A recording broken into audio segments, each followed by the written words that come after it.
Hello everybody, welcome back to Culz Book Reviews. Today we are checking out Goosebumps number 3, Monster Blood, by R.L. Stine. Now if this is your first time on the channel, you just found us because of this book review, we are doing kind of a retrospective look at some of the Goosebumps books, mainly those that tie in with the titles of the Goosebumps The Vanishing Disney Plus series episodes. So as we review those, you'll also see these book reviews popping up. And to be honest, really enjoyed doing this look back. Some of these I read when I was a kid, some I haven't. So it's been a fun journey. Now Goosebumps Monster Blood is a classic and I was really excited to check this one out.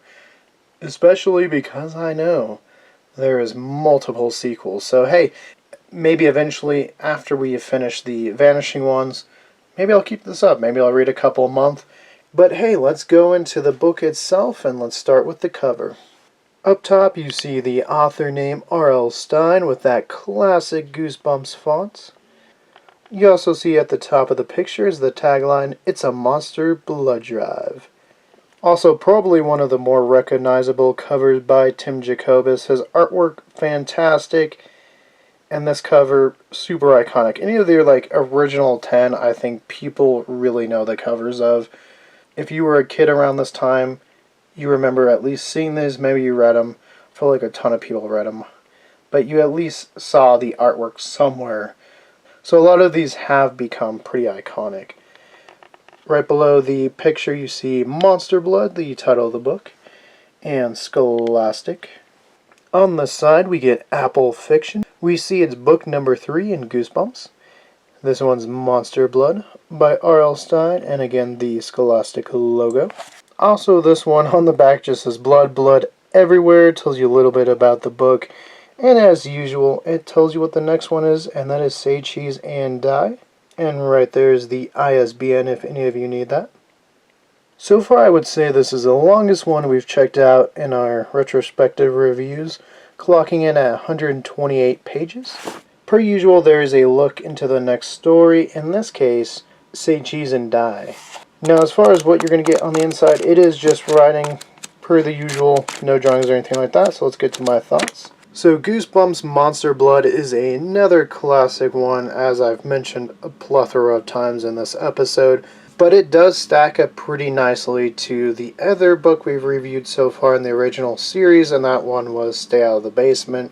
I think Monster Blood definitely has that really good writing that Stine, at least with these early books, his writing is phenomenal. It's kind of amazing because even though these are written for kids, it doesn't have that same feel. It doesn't feel like it's maybe written down for the kids. Outside, the character ages are younger, obviously to match the younger reading demographic. But I don't think it talks down to the readers, and I think it's really rather detailed. So Stine, again, original ones, really good writing. Even the one we checked out from the Series 2000 wasn't terrible. Just felt a little rushed. You know, much like the original ones, not all of them were bangers, right? Some of them were maybe not good, you know. Anytime you get into a big project where you have a ton of different work inside the same world, eventually you're going to have a few duds. So, but getting to Goosebumps Monster Blood, this one I will say definitely the most open world of the 3 that we've read so far. Now the last review we did with Haunted Car, I said that as well, but this one far exceeds that. It's kind of amazing in a little over 120 pages how much of the world is expanded and described by Stine. And even Haunted Car was really just confined to the house or the car and the car wherever it drove. This one, you really kind of flesh out the neighborhood, the city, the characters around it. Really kind of exceptional for such a short story, I think, to have this development. Honestly, it's kind of, I've been really contemplating what I'm going to rate this one, and it's hard to drop it low because I think the world is just really well developed. Now this story follows Evan, who's going to be our main character of this one. He has to go live with his Aunt Catherine, who is deaf, can't hear, but at least can speak to him. He can't really have a lot of conversations, and he does kind of find her odd. He's doing this because his family's looking at housing in Atlanta, and they just go by themselves. So he is dropped off with his aunt. He does make some friends. Andy is going to be kind of like the secondary main character. Usually in these stories, you get your main character and then like a friend or a family member that's like second in command of the book, really kind of helping the storyline go along. And even in this one, you might get a third main character in the dog Trigger, who's a Cocker Spaniel. Being that I read this when I was a kid, and reading it now, it does kind of hit me different. I had a Cocker Spaniel, my dog Mitzi, when I was a kid, so it's kind of neat to reminisce to being a kid and being like, hey, this story could be me, you know, because I have a Cocker Spaniel or whatever. Now, Andy and Evan on one of their adventures do go into the city again. It's really nicely detailed. It talks about some of the different parts of the neighborhood and going into the city, where they go to this old toy store, and there's kind of like this back room, kind of like creepy dungeon back room, falling apart, just dirty, cluttered, whatever, and in it is a can of Monster Blood.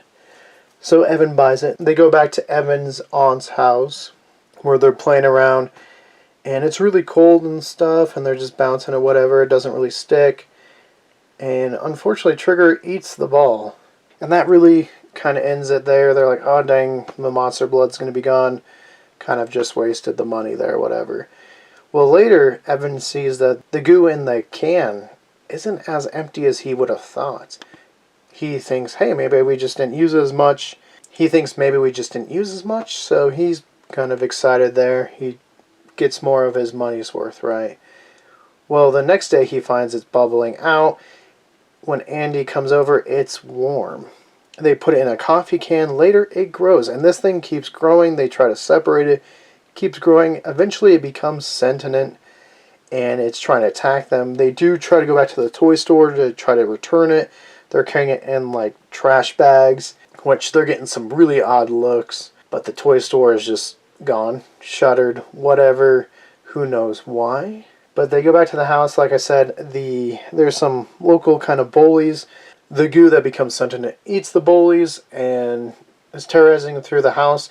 And it turns out Catherine's cat, Sarah Beth, was a witch and has cursed her to not be able to hear. She's deaf, has to do her bidding, and now has cursed the Monster Blood to try to kill them.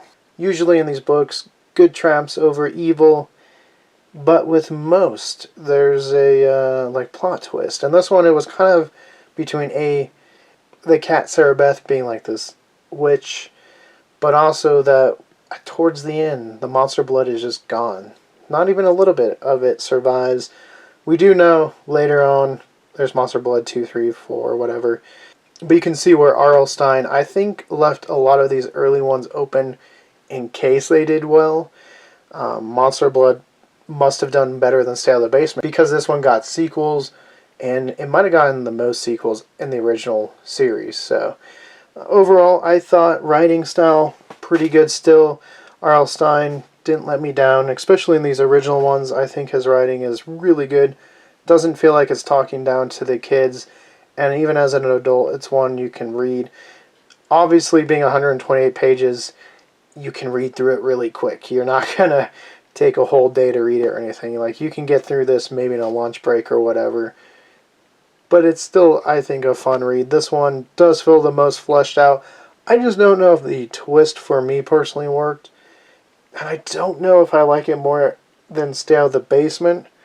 But for now, I think as well, I'm going to give this one a 7.5. So same as Stay Out of the Basement. Still pretty good. I might rank that one a little higher. I just think the plot twist was done a little better, except for maybe the secondary plot twist in that one. But just a little bit more interesting of a plot twist. But the open worldness, just how well the world was described, I can't rate this lower than a 7.5. Like, it's on that level.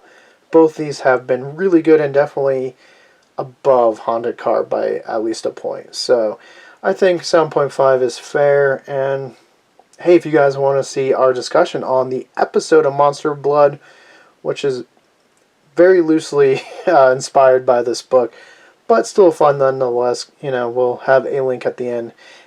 But until next time, guys, for more Culz book reviews, click that link to your left.